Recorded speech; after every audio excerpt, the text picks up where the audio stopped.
nahisemo ko twabonana uyu munsi kuko uyu munsi ari tariki ya 10 y'ukwezi kwa gatandatu 1992. Mukaba mwibuka rero ko ku munsi nk'uyu nguyu umwaka ushize ku itariki ya 10 y'ukwezi kwa gatandatu nibwo nashyize umukono ku itegeko nshinga rishya, itegeko nshinga ryemereye igihugu cyacu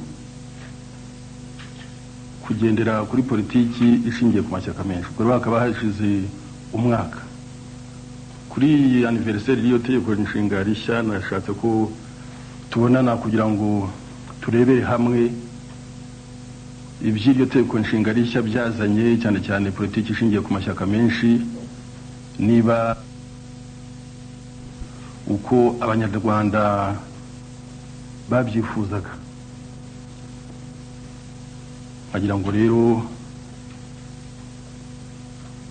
uyu munsi tube nk'abarebera hamwe ibyiza twashimangira bikwiye se kugororwa kugira ngo iyo politiki ishingiye ku mashyaka menshi ishobore kurushaho gutungana. Ariko ku bwanjye rero dukurikije turebye iyo politiki ishingiye ku mashyaka menshi, turebye ku gushimangira demokarasi mu Rwanda, nge mbona muri rusange bigenda neza, bigenda bitera imbere, nubwo nta byera ngo de, ariko rero mbona bigenda neza kuko nyuma yuko inama y'igihugu hana amajyambere inteko ishinga amategeko ishyiraho iryo tegeko nshinga, yatoye nanone itegeko rigenga amashyaka mu gihugu cyacu. Ubu tuba tubite amashyaka 18 yemewe. Murumva ko iyo nayo ari intambwe igaragara. Tukaba kandi muri iki gihe cy'umwaka ushize iryo tegeko nshinga rigiyeho, haragiyeho guverinoma y'inzibacyuho, abanza kujyaho guverinoma ya Dr. Nsanzimana. Abanyarwanda baravuga bati ntabwo iyo guverinoma ihagije kuko irimo amashyaka 2 gusa, dushyiraho indi guverinoma irimo ubungubu amashyaka 5. Ubwo mwazamfasha kureba niba abanyarwanda babona ko iyo guverinoma koko ikora ikomeye uko babyifuza, kugira ngo nayo bibaye ngombwa ishobora kwivugurura uko abanyarwanda babyifuza. Izo ni intambwe rero twagiye dutera kugira kuri iyo guverinoma ihoreho n'amashyaka 5, kandi guverinoma ishingiye ku masezerano ayo mashyaka yagize, ayo mashyaka nyine akashyiraho umukono. Ndabona rero ibintu bigenda neza, nubwo nta byera ngo de nkuko nabivuze, umutekano muke muri iki gihe, ubushyamirane mu mashyaka, imyigaragambyo igenda ubona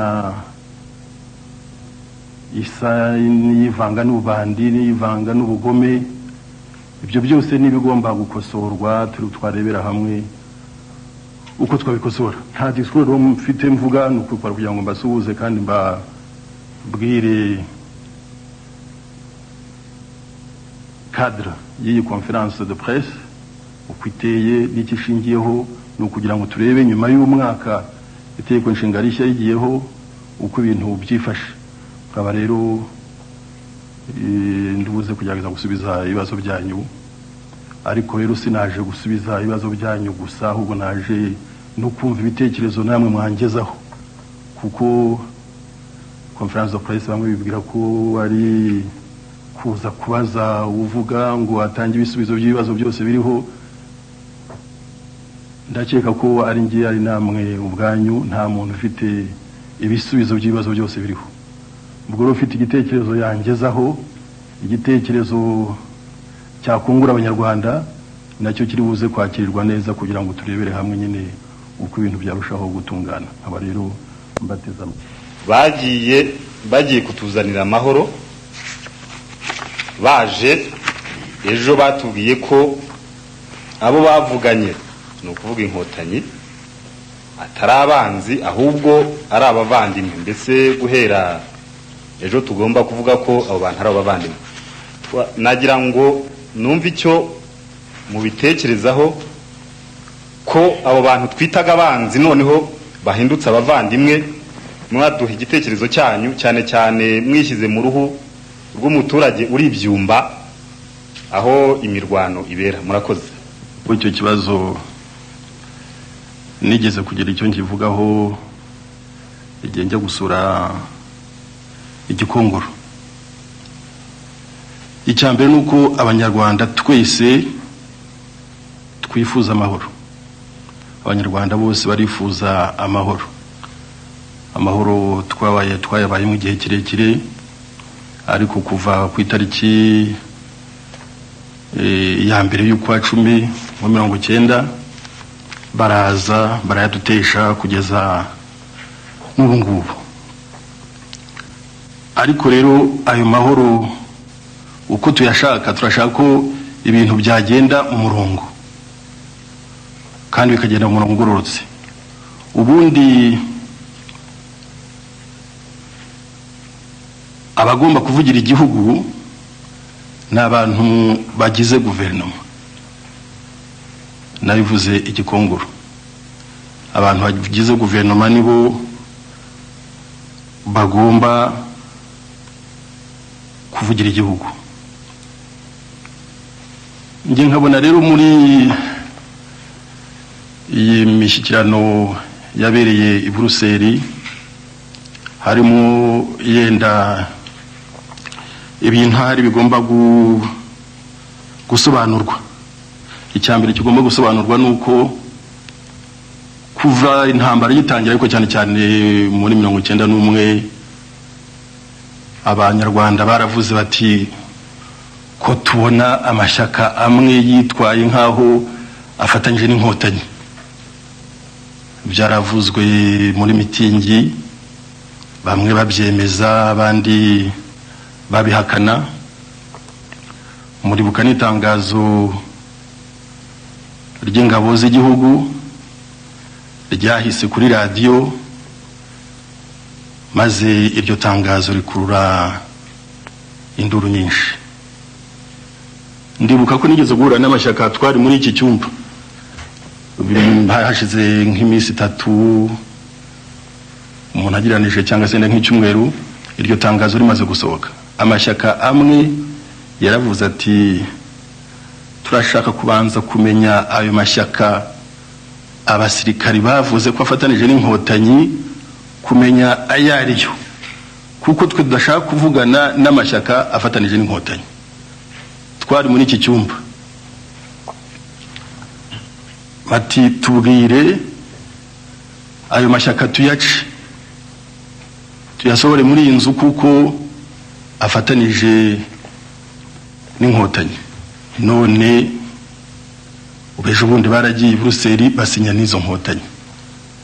None se iyo mariage yabaye batarabanje kusabana, icyo ni ikintu cyambere bagomba gusobanura. Ibyo bahakanaga ejo bundi ngo nta shyaka ririho rifatanyije n'inkotanyi, tukabivugira muri isare bakavuga bati ibyo abasirikare bavuze babeshye. None ejo bundi barasinye. Nje mbona rero nabwo hantu hadafututse neza.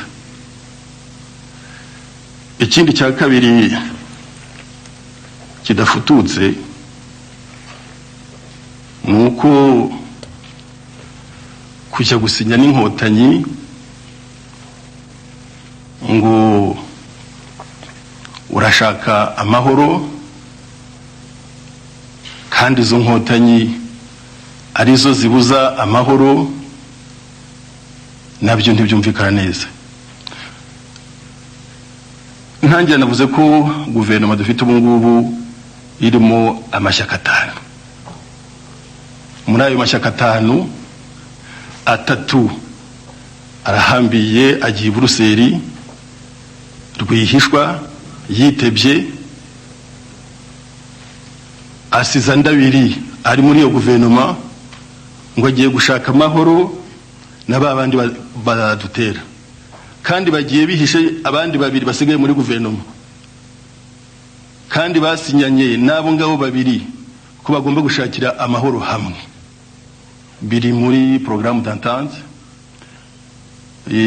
muri accord d'entente y'amashyaka, muri protocole d'entente basinye harimo ku ngingo ya kangahe gushaka amahoro. Ayo mahoro ragomba gushakwa n'iyo guverinoma, kandi guverinoma irimo amashyaka 5.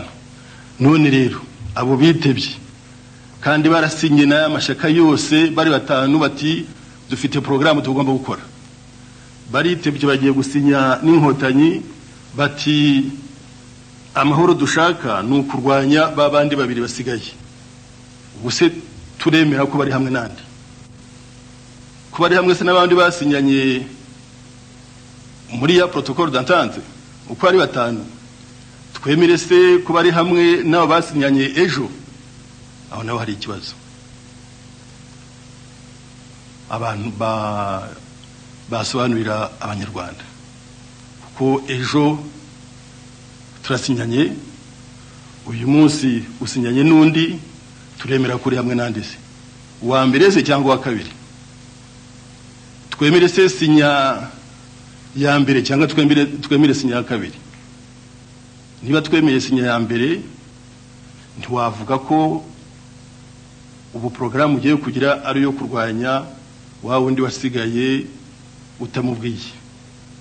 Niba twemeye kandi sinya ya kabiri, tuvuga ngo turwanye wa wundi wasize utamubwiye, none se ko programme twasenya ari amashyaka 5 ukabusinye ko uza kuyirwanya ngo harimo uwasigaye, wowe uri mu yihe guverinoma? Hari ibintu rero bitafututse abantu basobanura, ariko rero akaba atari gushaka kurwanya ko abantu baje kubonana n'izo nkotanyi uko babishoye, ariko rero kujya kuvuga ngo uravugira rubanda, uravugira abanyarwanda, ariko rero kujya gusinya ibivuguruzo byo wasinye ejo bundi, kujya gusinya ibyo ejo bundi wahakanaga nguriya muntu ntituziranye ntisimuzi, aho ngaho ndakeka ko bidafututse koko. Nkuko navugiye igikongoro rero nge mpona rwose ko abanyarwanda bahagarariwe na guverinoma yabo ko ariyo igomba kubavugira, kandi abanyarwanda bakamenya ko ibyo iyo guverinoma ivuga babishyigikiye koko. Niyo mpamvu nabwiye Minisitiri Ngurinzira mbere uko agenda, n'ejo bundi agarutse mubwira ko icyo nifuza nuko muri iyo mibonano y'inkotanyi abanyarwanda babona ko bashyigikiye koko ibyo bagenda babavugira, bakabaza amashyaka kandi atari amashyaka ari muri guverinoma gusa. Maze iminsi mbonana n'amashyaka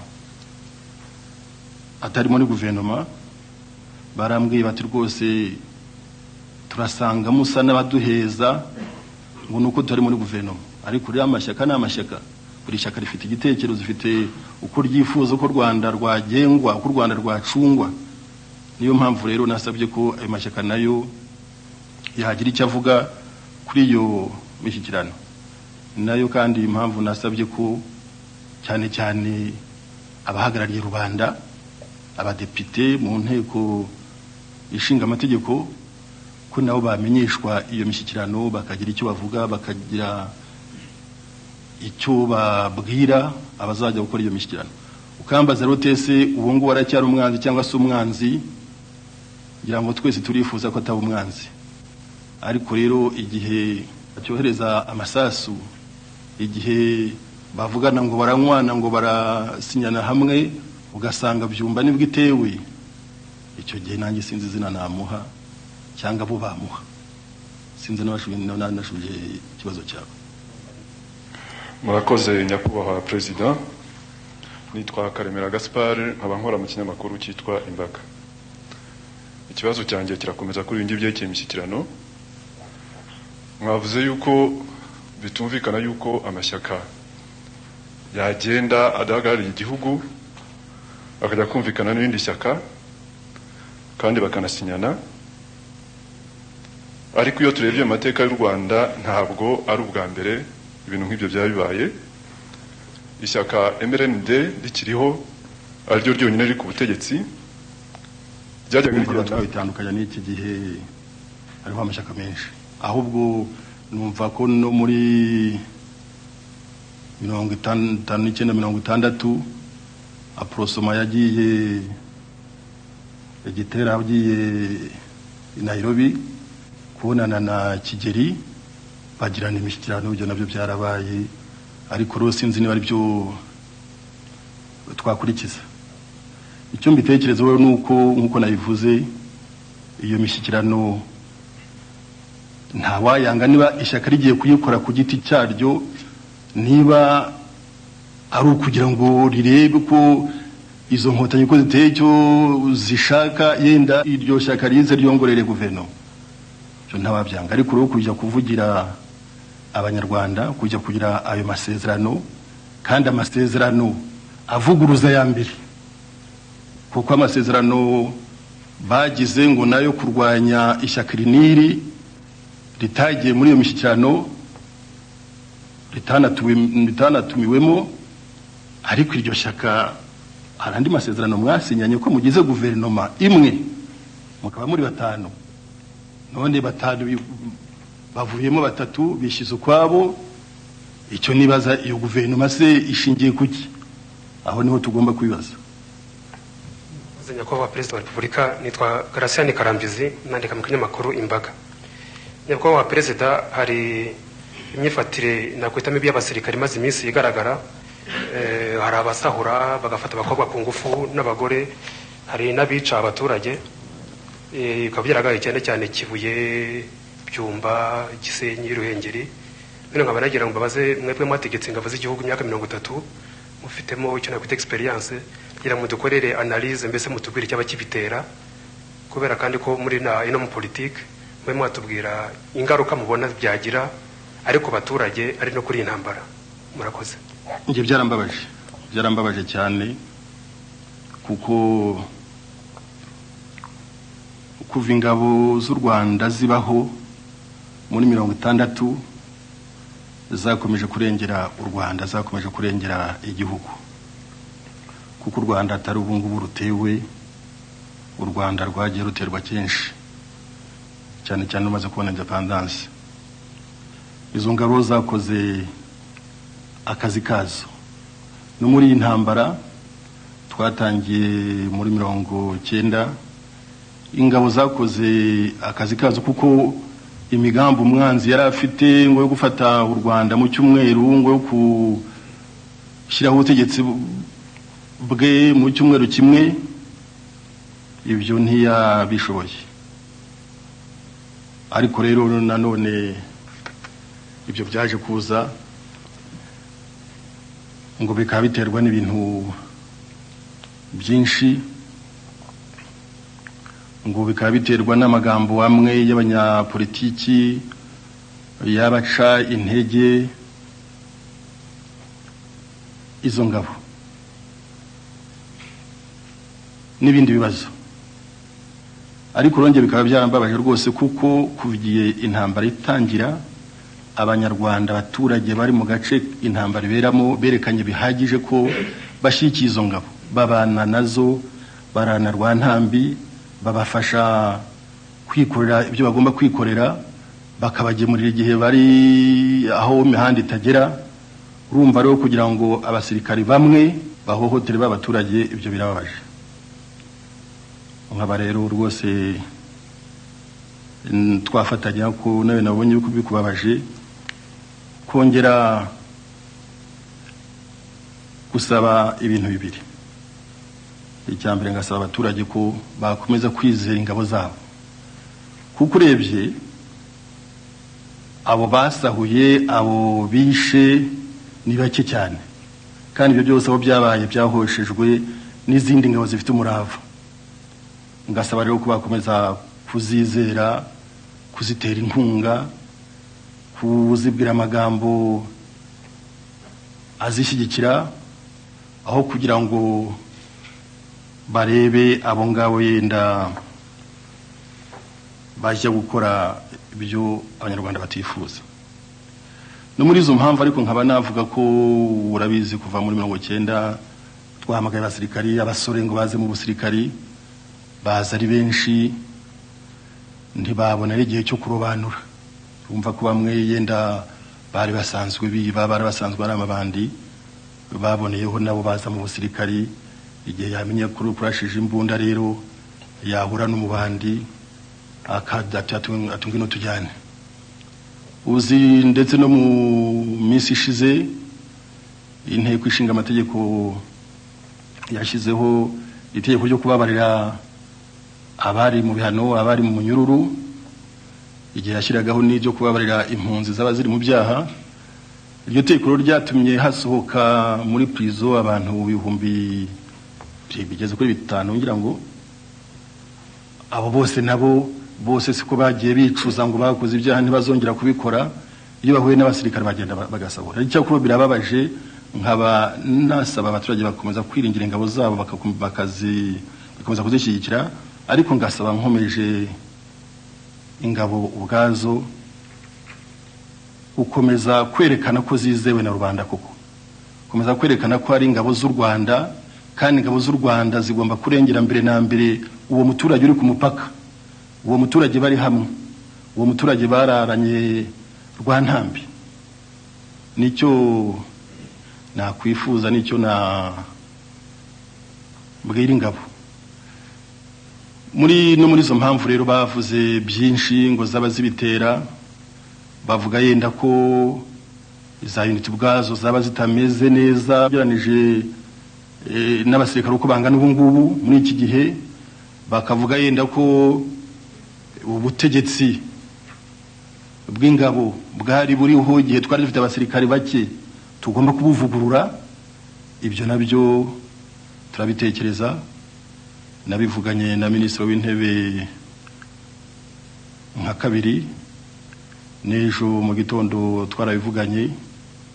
Nzi kandi ko mu nama ya leta bafashe ibyemezo byo kuvugurura inzego z'ubutegetsi bw'ingabo kugira ngo dushyiremo amaraso mashyashya kugira ngo dushyiremo umurego mushya ingabo zumve koko ko igihe kigeze cyo kwikubita agashyi zikamenya ko zihagarariye u Rwanda.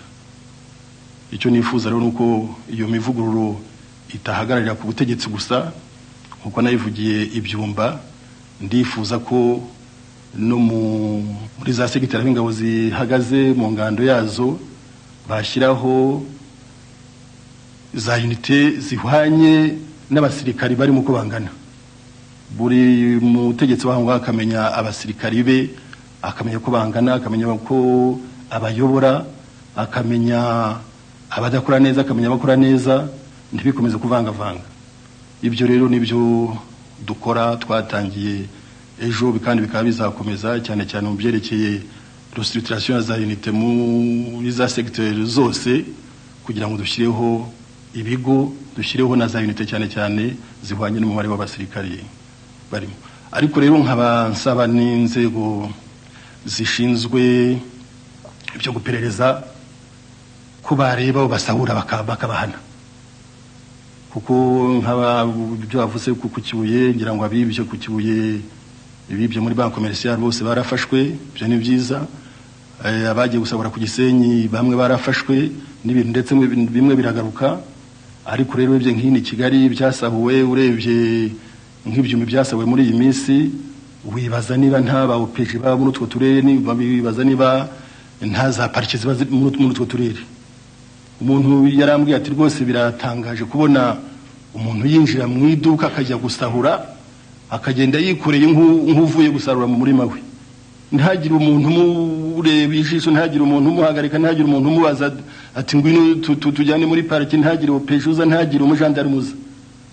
Ibyo koko ndasaba ko ababishizwe ba OPG gendarmerie za parike zabuza ibyo bintu byo gusahura bagahana abasahuye abari bo bose baba abasirikari baba abasivili.